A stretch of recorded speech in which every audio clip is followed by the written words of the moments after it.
আমার রব, এই রবি আমার সব, দামে দামে তন মনে তারি অনুভব। তোমার দুনিয়াতে আমি যেদিকে তাকাই, অথই নিয়ামতে ডুবে আছি সবাই। পাক পাখালির গানে শুনি তসবিহ কালো রব, তসবিহ কালো রব। আল্লাহ আমার রব, এই রবি আমার সব। আসসালামু আলাইকুম ওয়া রাহমাতুল্লাহি ওয়া বারাকাতুহু। দূরের এবং কাছের সম্মানিত দর্শক শ্রোতা, অনেক অনেক প্রীতি এবং শুভেচ্ছা জানিয়ে শুরু করছি পবিত্র মাহে রমাদানের নিয়মিত আয়োজন ফ্রুটিকা নিবেদিত আপনার জিজ্ঞাসা। আপনাদের সাথে আছি আমি শরীফ বায়েজিদ মাহমুদ। দর্শক, আজও আপনাদের জিজ্ঞাসার জবাব দেওয়ার জন্য স্টুডিওতে উপস্থিত রয়েছেন আপনাদের কাঙ্ক্ষিত ব্যক্তিত্ব প্রখ্যাত আলেমে দ্বীন ডক্টর মোহাম্মদ সাইফুল্লাহ। আসসালামু আলাইকুম ওয়া রাহমাতুল্লাহি ওয়া বারাকাতুহু। মোহতারাম, কেমন আছেন আপনি? আলহামদুলিল্লাহ। আলহামদুলিল্লাহ। সম্ভবত দর্শক লাইনে আছেন, পরিচয় দিয়ে প্রশ্ন করুন। আসসালামু আলাইকুম। আসসালামু আলাইকুম। ওয়ালাইকুম আসসালাম ওয়া রাহমাতুল্লাহ। কে বলছেন ভাইয়া, কোত্থেকে? আমি সাভার থেকে মোহাম্মদ ইফতেখার আলম বলতেছিলাম। আপনি জি। ভালো আছেন? জি আলহামদুলিল্লাহ, আপনাদের দোয়া ভাইয়া। আপনি ভালো আছেন? জি, আমার প্রশ্ন ছিল দুটা। জি। ইফতারির সময় আমি যদি বোতল জাতীয় পানি যেমন টাইগার স্পিড জাতীয় পানি করলে কি আমার ইফতারি করার সময় কি কোনো গুনাহ হবে কিনা, এটা একটু জানতে চাই। আর দ্বিতীয় প্রশ্ন হচ্ছে, আজকে আমি মসজিদে দেখলাম ইফতারির সময় আমরা সবাই একসাথে মসজিদে ইফতারি করতেছি, তো একজনকে দেখলাম মসজিদের ভিতরে মোবাইলে ছবি উঠাচ্ছে। মসজিদের ভিতরে কি মোবাইলে ছবি উঠানো কি জায়েজ আছে একটু জানতে চাই। আচ্ছা আচ্ছা, ওকে। ওয়ালাইকুম আসসালাম, ধন্যবাদ ভাই। জি মোহতারাম, প্রশ্ন পেয়েছেন। প্রথম প্রশ্নটি হচ্ছে, তিনি বলছেন ইফতারের সময় বোতল জাতীয় পানি এগুলো খাওয়া যায় যাচ্ছে কিনা। বোতল জাতীয় যে পানিগুলো করা হয় থাকে এগুলো খাওয়া যায় না, জায়েজ নয়, কারণ এখানে এমন কোনো সন্দেহ করার বিষয় নেই যে এর মধ্যে হারাম কিছু থাকতে পারে। পানি তো খুবই পরিচ্ছন্ন মানে বিষয়। যাচাই বাছাই করে বিএসটিএ থেকে এছাড়াও অনুমোদন প্রত্যেকটি নিয়ে। কোম্পানির পেছনে লাইসেন্স আছে এবং অনুমোদন আছে, জি। সুতরাং এগুলো খেতে বা পান করতে কোনো ধরনের আপত্তি নেই, এগুলো জায়েজ। জি জি। উনি দ্বিতীয় প্রশ্ন করেছেন যে মসজিদের ভিতরে আজকে দেখলেন উনি ইফতারের পরে মোবাইলে ছবি তুলছে, এটা কি ঠিক মোবাইল হবে ছবি কিনা? মসজিদে এবং বাহিরে যদি অপ্রয়োজনীয় ছবি উঠানো হয়ে থাকে সেটা উচিত না, কারণ এই ছবির কাজটা মূলত রাসূলুল্লাহ সাল্লাল্লাহু আলাইহি ওয়াসাল্লাম নিষেধ করেছেন। জি। অপ্রয়োজনীয় হলে সেটা না উঠানো উচিত, কিন্তু কোনো প্রয়োজন যেমন ডকুমেন্টের জন্য হতে পারে অথবা মানে এই ছবিগুলো আপনার কোথাও মানে পাঠানোর প্রয়োজন হতে পারে, মানে মসজিদের উন্নয়নের কোনো কাজে লাগতে পারে। সুনির্দিষ্ট কোনো প্রয়োজনের জন্য হলে সেটা একদল উলামায়ে কেরাম জায়েজ বলেছেন, কিন্তু কোনো প্রয়োজন না থাকলে অহেতুক বিনা প্রয়োজনে অপ্রয়োজনীয় এই কাজটি শুদ্ধ নয়। জি ধন্যবাদ। কলার লাইনে আছেন। আসসালামু আলাইকুম, পরিচয় দিয়ে প্রশ্ন করুন। হ্যালো। আসসালামু আলাইকুম। ওয়ালাইকুম আসসালাম ওয়া রাহমাতুল্লাহ। কে বলছেন ভাইয়া, কোত্থেকে? হুজুর, আমি হাওলাদার মুনির বলছি, জার্মানি থেকে। জি। তা আমার একটা প্রশ্ন হুজুরের কাছে, যে আমরা এখানে যখন 10টা বাজে তখন ইফতারি করি, ইফতারি করার পরে আমরা নামাজ পড়ি, নামাজ পড়ার পরে আমরা যখন 11টা 10 এবং 20 বাজে সেই মুহূর্তে আমি ইশারের নামাজ পড়ি, কিন্তু তখনও বাইরে একেবারে পরিষ্কার দেখা যায়, সূর্য ডুবে যায় কিন্তু বাইরে পরিষ্কার থাকে। আমার ওই ইশারের নামাজটা ওই টাইমে হইবে কিনা, এই হলো আমার একটা প্রশ্ন। পেয়েছেন প্রশ্নটা?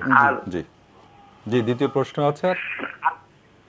জি, দ্বিতীয় প্রশ্ন হলো যে অনেক সময় আমি ফেসবুকে দেখি জাযাল্লাহু আন্না মুহাম্মাদান মাহু আসলু, এইটার ফজিলত কি বা এটা কতটুকু হাদিস সম্মত? আচ্ছা, জি, এই তো আপনার প্রশ্ন। আর তৃতীয় আরেকটা প্রশ্ন আছে আমার। জি বলুন।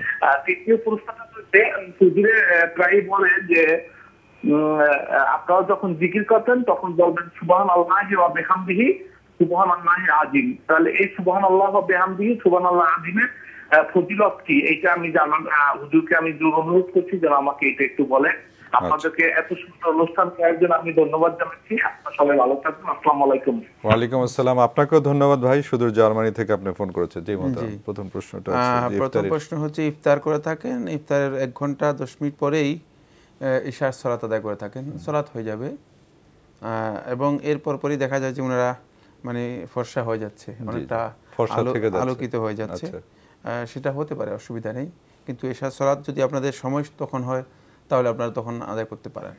সমস্যা নেই। জি, উনি দ্বিতীয় যে প্রশ্নটা করেছেন আমি আপনাকে পেয়েছি।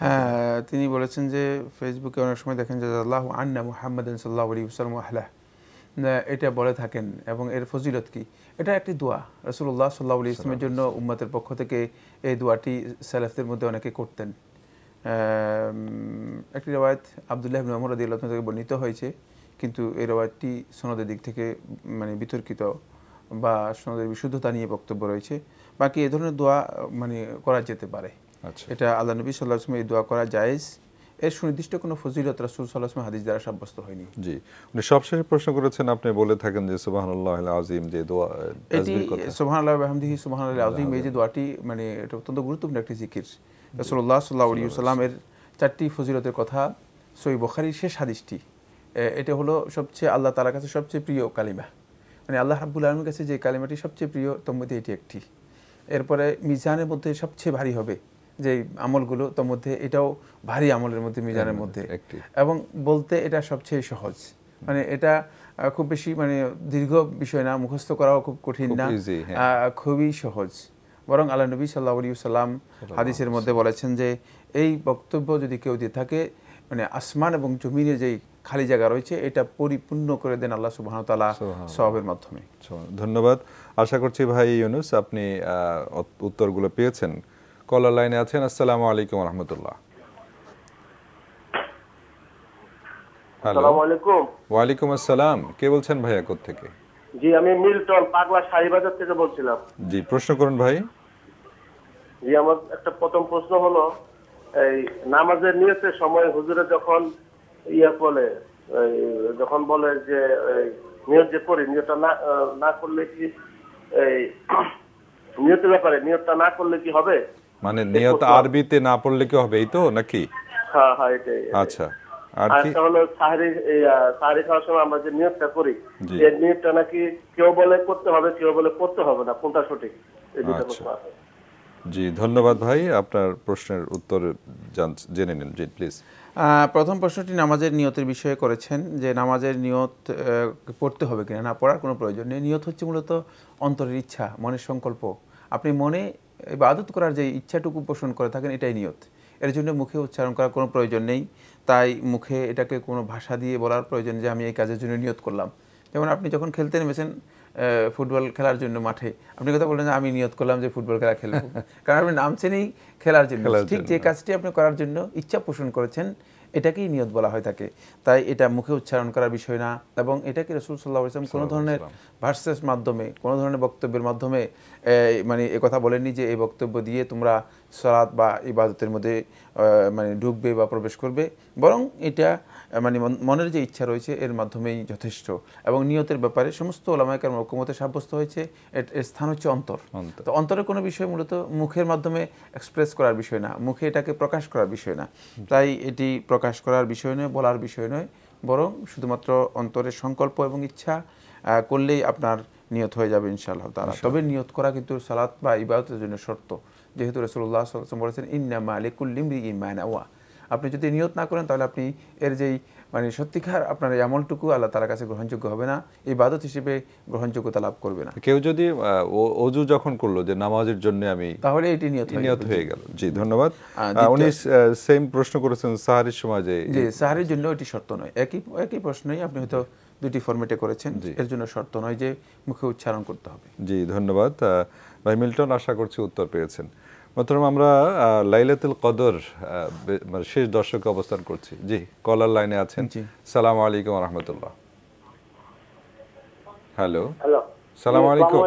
ওয়া আলাইকুম আসসালাম ওয়া রাহমাতুল্লাহ। কে বলছেন ভাইয়া, কোথা থেকে? আমি সিকান্দি বলছি, আব্দুর রব। দাদা, ওই সৌদির কদিন আগে ইন্টারনেটে পাওয়া গেছে একটা মাথা পাওয়া গেছে বলে 1400 বছর আগে। এই কথাটা আমি একজন সৌদি আরব জিজ্ঞেস করছি, বললাম বাস্তাবাজি কথা। জি, প্রশ্ন পেয়েছেন? জি জি, বলুন।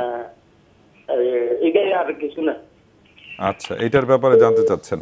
জি মোহতারাম, এখানে এইভাবে প্রশ্ন করেছেন। আসলে ইন্টারনেট, ফেসবুক এবং মানে সোশ্যাল মিডিয়াগুলোকে আপনারা মানে 100% সত্য, অথেন্টিক মনে করার কোনো সুযোগ নেই। কারণ এগুলোর মধ্যে বিভিন্ন ধরনের জাল জালিয়াতির সুযোগ আছে, আর বিভিন্ন জন নিজের বক্তব্যকে বিভিন্নভাবে সাজানোর সুযোগ আছে। তাই মানে কোনো বক্তব্য মানে পেলেই সেটা নিয়ে দৌড়াদৌড়ি করা আমাদের দায়িত্ব নয়। তাহলে আপনি তাহলে আপনি এর পেছনেই দৌড়তে হবে। আপনাকে ফেসবুকে প্রতিদিন একটা নতুন কথা বলবে আর প্রতিদিন আপনার পুরো সময়টুকু খেয়ে নিবে। তাই দেখবেন, কিন্তু এর পেছনে আপনি নিজেকে ব্যস্ত করবেন না, এটা ব্যস্ত করার কাজ না, এটা আপনার বিজনেসের মধ্যে পড়ে না। বাকি রয়ে গেছে সেটি হলো এই ধরনের মাথা হয়তো পাওয়া যেতে পারে, মানুষের খুলি, মানুষের মানবদেহ, এগুলো মানে পৃথিবী আজকের নতুন পৃথিবী না। আদম আলাইহিস সালাতু ওয়াস সালাম থেকে আরম্ভ করে হাজার বছরের পৃথিবী, সেখানে মানুষের কোথাও মাথা, কোথাও পরিপূর্ণ মানুষ, কোথাও কঙ্কাল ইত্যাদি পাওয়া যেতে পারে। আমি কথা বলছি না যে পাওয়া যায়নি, কিন্তু মানে এটাকে পাওয়া যাওয়ার পরে আমাদের করণীয় কিছুই নেই। এ নিয়ে আমাদের মানে কোনো নতুন কিছুই নেই যে আমরা এখান থেকে কোনো আমল আমাদের করতে হবে অথবা নতুন কিছু করতে হবে। যদি পাওয়া যায় ভালো, না পাওয়া গেলেও কোনো অসুবিধা নেই। এটাকে বিশ্বাস করে এটার জন্য ব্যস্ত হওয়া, এটি আমাদের দায়িত্বের মধ্যে পড়ে না। অনেক সময় দেখা যায় মহতরম যে বিভিন্ন জাতির যে যারা জালিম প্রকৃতির জাতি ছিলেন, যারা আল্লাহর নির্দেশ মানতেন না, এদেরকে ধ্বংস করেছে, এরকম যদি কোনো নিদর্শন হয়তো পাওয়া যেতে পারে, সেটা দিকে তো না, নিদর্শন হয়তো পাওয়া যেতে পারে, কিন্তু প্রত্যেকটি বিষয় তো এখন আর মানে সেভাবে আপনি ইতিহাস থেকেও মানে পাওয়া গেলেই সেখানে ইতিহাস আপনি আবিষ্কার করতে পারতেছেন না। তাই এটাকে সম্পূর্ণরূপে সত্য হিসেবে বিশ্বাস করার সুযোগ নেই, একটা আন্দাজ করা যেতে পারে হয়তো। জি ধন্যবাদ। কলার লাইনে আছেন। আসসালামু আলাইকুম, পরিচয় দিয়ে প্রশ্ন করুন দর্শক। জি আসসালামু আলাইকুম। ওয়ালাইকুম আসসালাম। জি কে বলছিলেন? মোহাম্মদ আব্দুল কাদের জুয়েল বলতেছিলাম। জি প্রশ্ন করুন। জি প্রশ্ন করতে, আমি ডাক্তার সাইফুল্লাহ সাহেবের পিছনে নামাজ পড়তে পারছি, ছেলেটা ছিল ওই জন্য মানে নিজেকেই গর্বিত মনে করতেছি। আমার প্রশ্ন করতেছি, আমার 3টি প্রশ্ন। জি বলুন। জি একটা প্রথম প্রশ্ন হচ্ছে, কোন মহিলা যদি গর্ভ অবস্থায় বাচ্চা সন্তান জন্ম দেওয়ার পরে তার স্বামীর হাতে মারা যায়, মানে বাচ্চা গর্ভধারণের বাচ্চা জন্ম দেওয়ার 2 দিন পরে মারা যায়, তাহলে সে জান্নাতবাসী হবে কি এরকম হবে? আচ্ছা। দ্বিতীয় প্রশ্ন হচ্ছে যে শোলাকিয়া ঈদগাহে যে নামাজ পড়া হয়, সেখানে নামাজ পড়লে কতটুকু সওয়াব পাওয়া যাবে? সেখানে তো গুলি শব্দ করে নামাজ পড়ানো হয়। আচ্ছা। 2টা। 3 নম্বর হচ্ছে যে আমি মানে ইয়েতে কোরআন শরীফ পাই না, আরবিতে কোরআন শরীফ পারি না। আমি যদি বাংলাতে কোরআন শরীফ পড়ি, আমার কি কোরআন শরীফ পড়া ওই আরবি সবটা পাবো কিনা? আচ্ছা। জি জি ধন্যবাদ ভাই আপনার 3টি প্রশ্নের জন্য। মোহতরম, প্রথম প্রশ্ন, গর্ভাবস্থায় স্বামীর হাতেই যদি কোনো স্ত্রী মারা যান, তিনি কি জান্নাতবাসী হবেন কিনা? এটি একটি কঠিন অবস্থা, মানে জান্নাত পাওয়ার বিষয়টি রাসূলুল্লাহ সাল্লাল্লাহু আলাইহি ওয়াসাল্লাম হাদিস দ্বারা সাব্যস্ত হয়নি।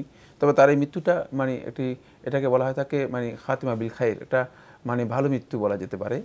যে এই অবস্থায় আল্লাহ সুবহানাহু ওয়া তাআলা হয়তো তাকে শাহাদাতের মর্যাদাও দিতে পারেন। কারণ রাসূলুল্লাহ সাল্লাল্লাহু আলাইহি ওয়াসাল্লাম একটি হাদিসের মধ্যে রয়েছে, মানে মান মাতা মাবতুনান আও মান মাতা ফি মারাদিল বাতন ফাহুয়া শাহীদ, যে মানে পেটের পীড়ায় যার মৃত্যু হলো, মানে অথবা মাবতুন বলা হয় থাকে, পেটের বিভিন্ন রোগের কারণে মৃত্যু হলো, তাহলে সে তোমাদের মধ্যে শহীদ। এটা আল্লাহ নবী সাল্লাল্লাহু আলাইহি ওয়াসাল্লাম বলেছেন। এই হাদিসের উপর ব্যাখ্যা করে একদল আহলে হাদিস মুহাদ্দিসিনে কেরাম বলেছেন, তোর মধ্যে এটা অন্তর্ভুক্ত, কারণ যেহেতু গর্ভ তো মূলত মৌলিক একটি বিষয় মানুষের, তাই এই ক্ষেত্রে যদি কারো মৃত্যু হয় তাহলে তিনি হয়তো শাহাদাতের মর্যাদা পাবেন। তবে এই মর্যাদার জন্য শর্ত আছে, জানতে হবে প্রত্যেকটি ফজিলতের হাদিসের জন্য গুরুত্বপূর্ণ কয়েকটি শর্ত রয়েছে। সেই শর্তগুলো যদি আমরা না জানি তাহলে কিন্তু মানে আমরা ফজিলতের হাদিসগুলো দিয়ে সোজা জান্নাতে চলে যাব, আসলে কিন্তু জান্নাতে যাওয়ার সুযোগ হবে না। সেই শর্তগুলো আমাদেরকে জেনে নিতে হবে। তাই বলা যেতে পারে যে তার এই মৃত্যুটা একটা ভালো মৃত্যু, কোনো সন্দেহ নেই। সরাসরি জান্নাতের বক্তব্য রাসূলুল্লাহ সাল্লাল্লাহু আলাইহি ওয়াসাল্লাম হাদিস দ্বারা সাব্যস্ত হয়নি। জি ধন্যবাদ। উনি দ্বিতীয় প্রশ্ন করেছেন যে শোলাকিয়ার ঈদগাহ মাঠে নামাজ পড়লে কি পরিমাণ সওয়াব পাওয়া যাবে, এই জাতীয় প্রশ্ন। এরপরে তিনি শেষে যে কথাটা বলেছেন সেটাকে আপনি বুঝতে পেরেছেন? কোনটা? সেখানে সালাত আদায় করা হয় থাকে কিভাবে বলেছেন? ও যে গুলি আওয়াজ করে, মানে আওয়াজ দিয়ে শব্দ করে নামাজ শুরু করা হয়, বন্দুকের গুলির আওয়াজ দিয়ে আর কি। মানে যাই হোক, মানে এর ফজিলত ভিন্ন কোনো ফজিলত নেই। যে কোনো ঈদগাহে সালাত আদায় করলে যে ফজিলত রয়েছে এই ফজিলতই পাবেন, এর বাইরে অতিরিক্ত কোনো ফজিলত নেই। শুধুমাত্র হয়তো লোক বেশি হয় থাকে, কোনো জামাতের মধ্যে যদি মানে উপস্থিতির সংখ্যা বেশি হয়ে থাকে তাহলে সেটা ওই জামাতের একটা ভিন্ন ফজিলত উপস্থিতির কারণে হতে পারে। রাসূলুল্লাহ সাল্লাল্লাহু আলাইহি ওয়াসাল্লামের সহিহ হাদিস দ্বারা সাব্যস্ত হয়েছে, মানে যদি মানে যত বেশি লোক হবে, মানুষ বেশি হবে, তখন ওই সালাতটা মূলত মানে মর্যাদার দিক থেকে একটু অতি বেশি আরও বেশি মর্যাদা সম্পন্ন হবে। তাই সেখানে লোক বেশি হলে সেটা হতে পারে, তবে শুধু লোকের উপর নির্ভর করে সে কথা বলা যায় না। কারণ 40 জন ইমানদার ব্যক্তি যদি এক জামাতে অংশগ্রহণ করে থাকে, তাদের যে মর্যাদা, আর মানে 1.25 লক্ষ 2 লক্ষ বেঈমান লোক, মুনাফিক লোক যদি একসাথে হয়, তাদের মর্যাদার সমান হবে না। খেয়াল রাখতে হবে, বিষয়টি শুধুমাত্র মানুষের উপস্থিতির উপর নির্ভর করে না।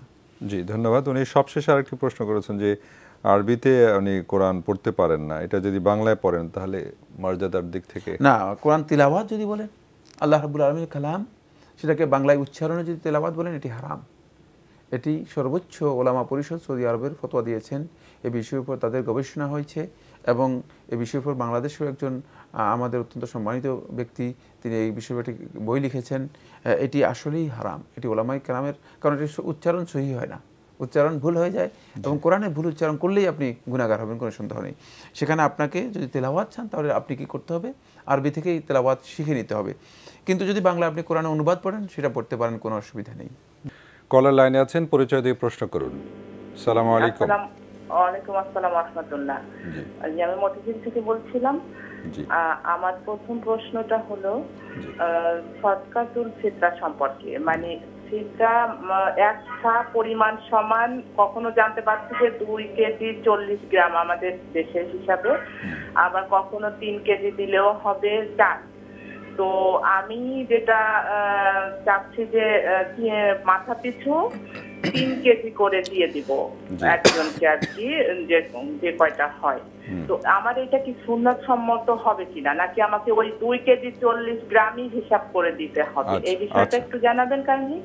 আর আমার দ্বিতীয় প্রশ্নটা হচ্ছে যে প্রবাসে যারা আছেন, ওনারা তো ওই হিসাবে টাকা পাঠাবে, ধরেন $1 সমান 800 টাকা। তো এই 800 টাকা যদি আমাদের দেশের হিসাবে, ওইটা কিভাবে হিসাব করব? মানে 800 টাকার মধ্যে কি আমি 3 কেজি করে হিসাব করে দিব কিনা, এটা একটু বিস্তারিত জানাবেন। আর আরেকটা প্রশ্ন হলো যে স্বর্ণ আছে 7.5 ভরির কম, মানে 7 ভরির মতো আছে, আবার টাকা আছে 20,000। তো দুইটা মিলাই কি যাকাত আসবে কিনা? আচ্ছা, টাকা 20,000? হ্যাঁ, আর স্বর্ণ আছে 7 ভরির মতো। আচ্ছা, জি ধন্যবাদ বোন, আপনার 3টি প্রশ্ন, অপেক্ষা করুন। জি, মোহতারাম, সাদকাতুল ফিতর 1 সা 2 কেজি 40 গ্রাম। জি, প্রশ্নটি স্পষ্ট হয়েছে। সাদকাতুল ফিতর 1 সা বলেছেন, 1 সা 2 কেজি 40 গ্রাম। এটি শেখ মোহাম্মদ সালেহ সামিন রাহিমাহুল্লাহ তাআলা তিনি তার ফতোয়ার মধ্যে উল্লেখ করেছেন, তিনি আশরাফুল মুমতের মধ্যে উল্লেখ করেছেন, তিনি অনেকগুলো কিতাবের মধ্যে উল্লেখ করেছেন। এবং এটা তিনি বলেছেন যে রাসূল সাল্লাল্লাহু আলাইহি ওয়াসাল্লামের সা এর পরিমাণ করে এতটুকু পাওয়া গিয়েছে। তবে এই আন্দাজটুকু বেরি করবে, একটু তারতম্য হবে। যেমন খেজুরের ওজন, চাউলের ওজন, আবার মানে পনিরের ওজন কিন্তু এক না, ওজনের মধ্যে পার্থক্যের কারণে একটু কম বেশি হতে পারে, যেহেতু কেজিতে এটাকে মানে ডাইভার্ট করা হচ্ছে, ফলে ওজনের মধ্যে একটু পার্থক্য হতে পারে। এই জন্য ওলামায়ে কেরাম বলেছেন যে 2 কেজি 40 গ্রাম থেকে 2.5 কেজি পর্যন্ত আপনি দিতে পারেন। না, এখন উনি যে আপনি বলেছেন যে 3 কেজির কথা, 3 কেজি দিলে আপনি বেশি দিয়েছেন, সুতরাং এটি মানে নাজায়েজ হবে না। মানে 2 কেজি 40 গ্রামের চেয়ে কম যাতে না হয় সেটা খেয়াল রেখে যদি আপনি বেশি দেন, এটা সদকা হিসেবে গ্রহণযোগ্য হবে, কোনো সন্দেহ নেই। জি, ধন্যবাদ। উনি আরেকটি প্রশ্ন করেছেন, প্রবাসে যারা থাকে তারা তো ডলার পাঠায়, সেক্ষেত্রে কিভাবে হিসাব করবে সাদকাতুল ফিতর?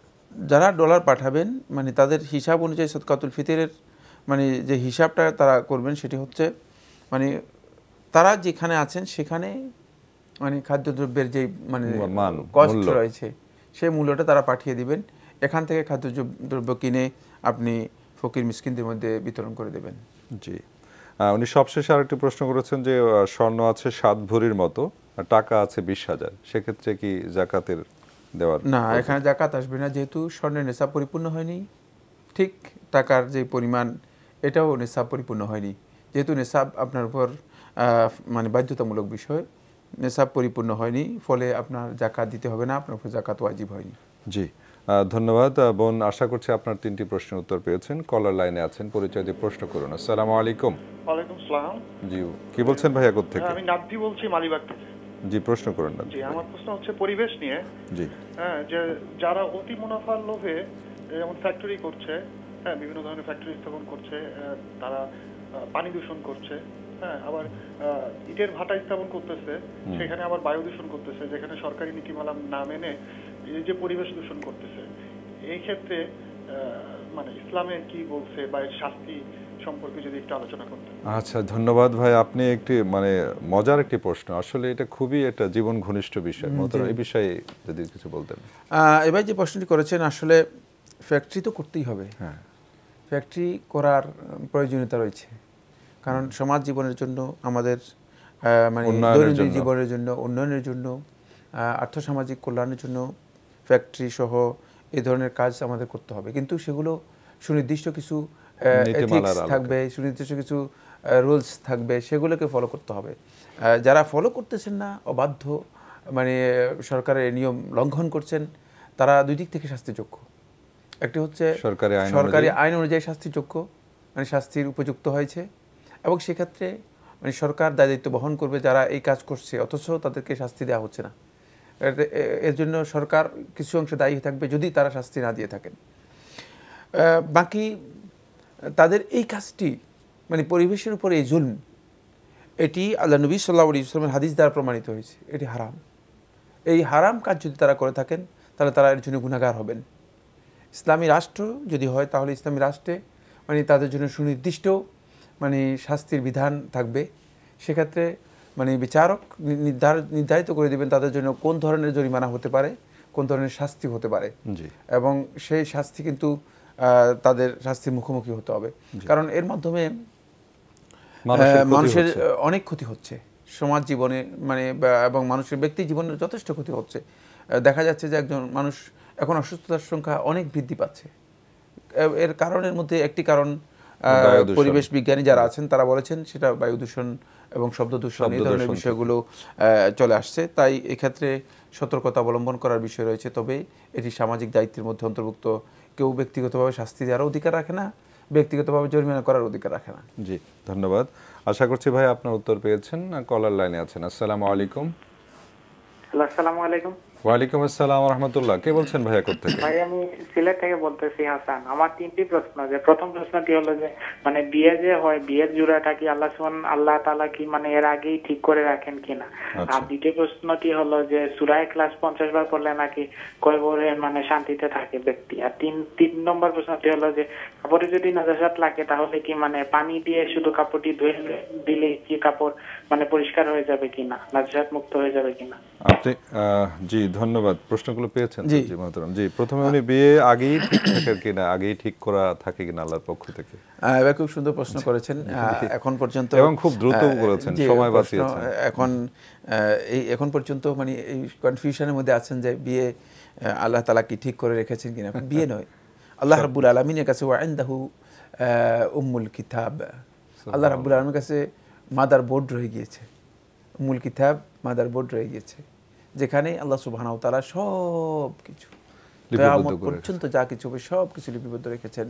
সুতরাং এই আকীদা হচ্ছে আমরা যারা মুসলিম আমাদের সব কিছু আল্লাহ রাব্বুল আলামিনের কাছে লিপিবদ্ধ আছে।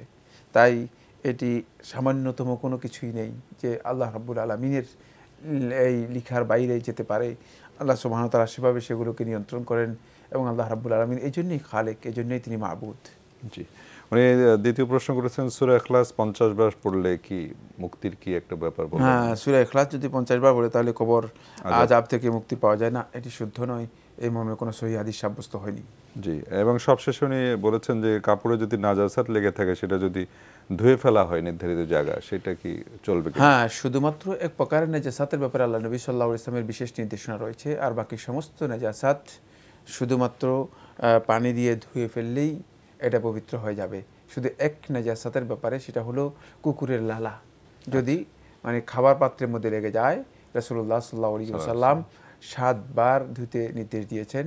7ম বার অথবা 8ম বার মানে মাটি দিয়ে খুব ঘষে ধুতে নির্দেশ দিয়েছেন। এটি ছাড়া আর বাকি যত নাজাসাত রয়েছে সবগুলো মানে একবার ধুয়ে যদি নাজাসাত দূর হয়ে যায়, নাজাসাতের কোনো অবশিষ্ট অংশ না থাকে, তাহলে এটি তাহারাত হাসিল হয়ে যাবে, মানে এটি পবিত্র হয়ে যাবে। জি, ধন্যবাদ ভাই হাসান। আশা করছি যে আপনার 3টি প্রশ্নের উত্তর পেয়েছেন। কলার লাইনে আছেন, পরিচয় দিয়ে প্রশ্ন করুন। আসসালামু আলাইকুম। জি আসসালামু আলাইকুম। ওয়ালাইকুম আসসালাম ওয়া রাহমাতুল্লাহ। কে বলছেন কোত্থেকে?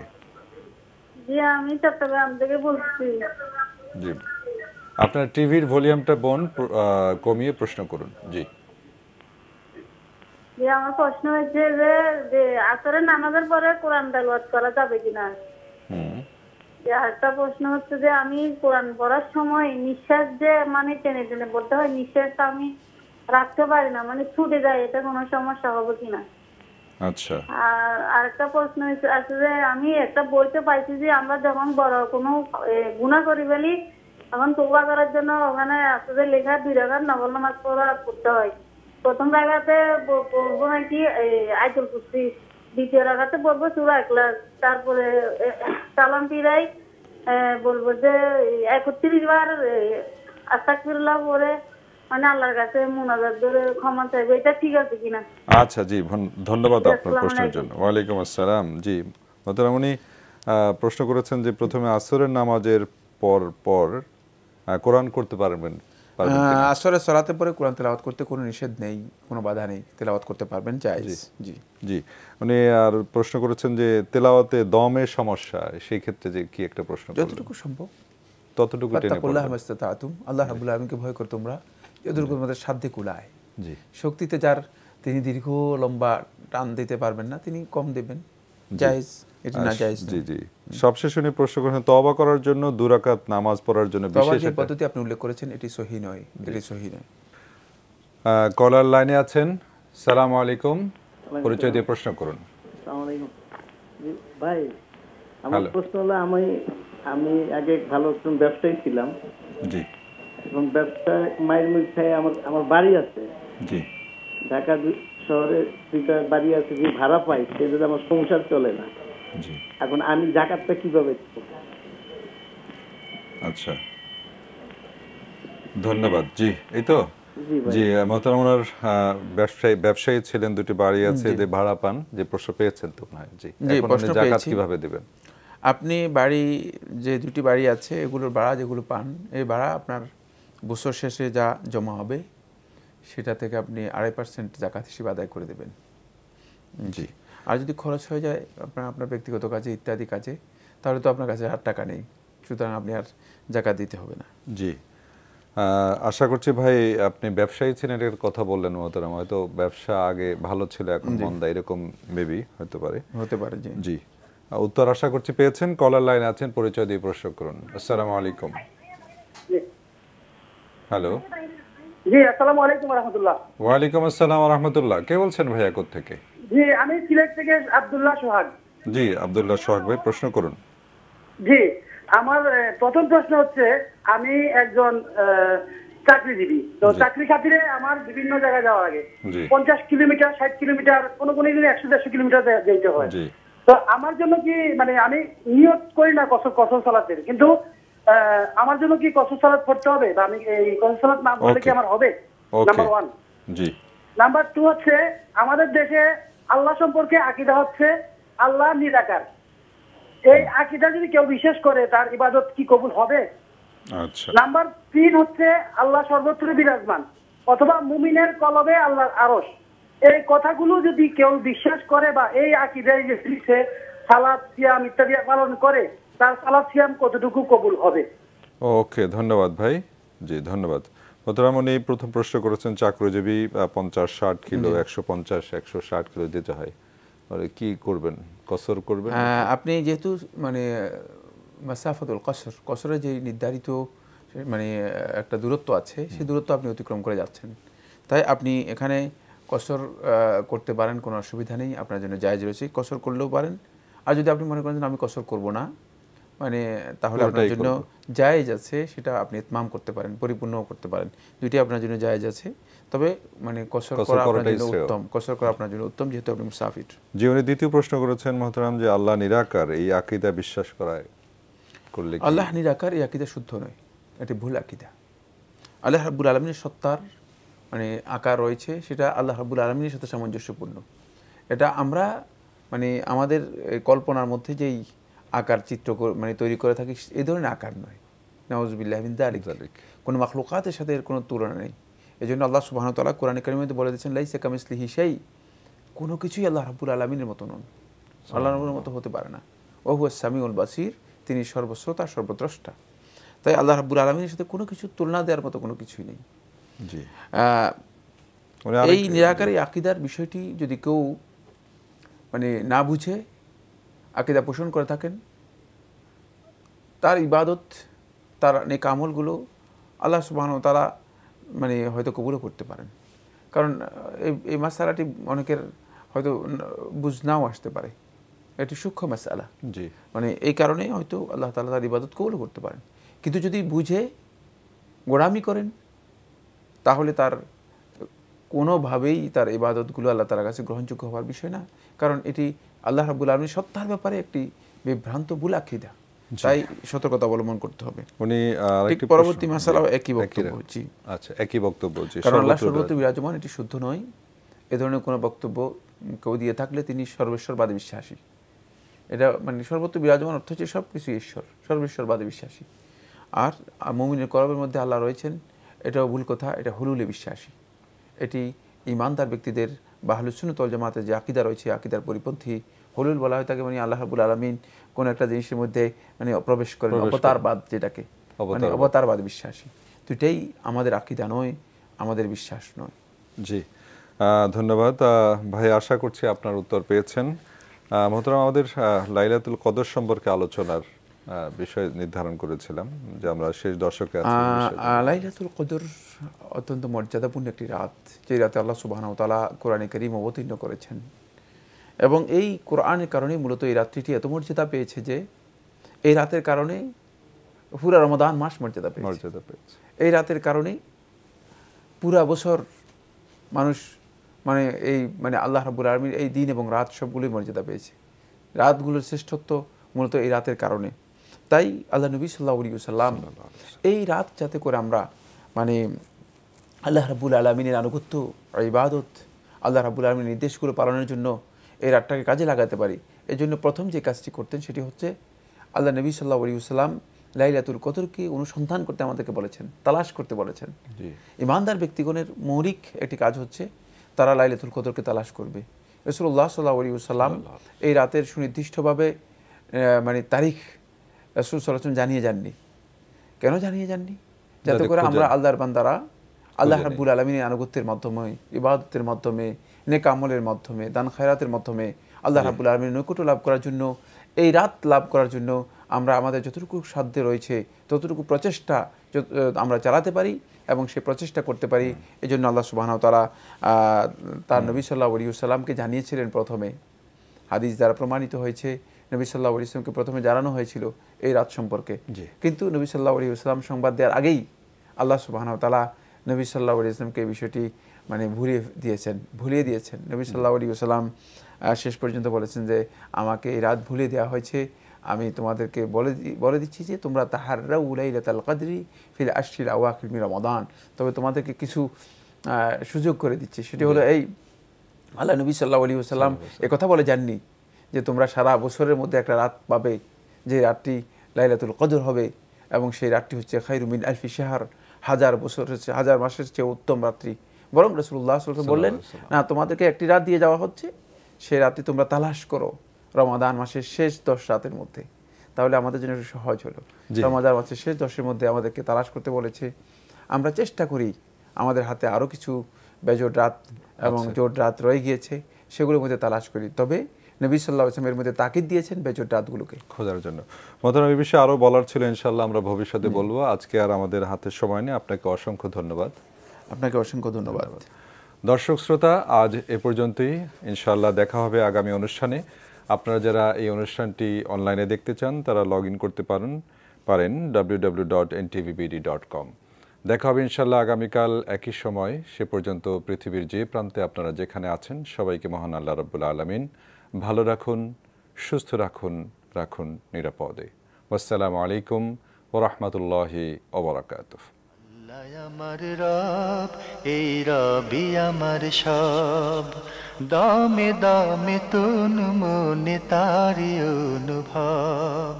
আল্লাহ আমার রব, এই রবি আমার সব।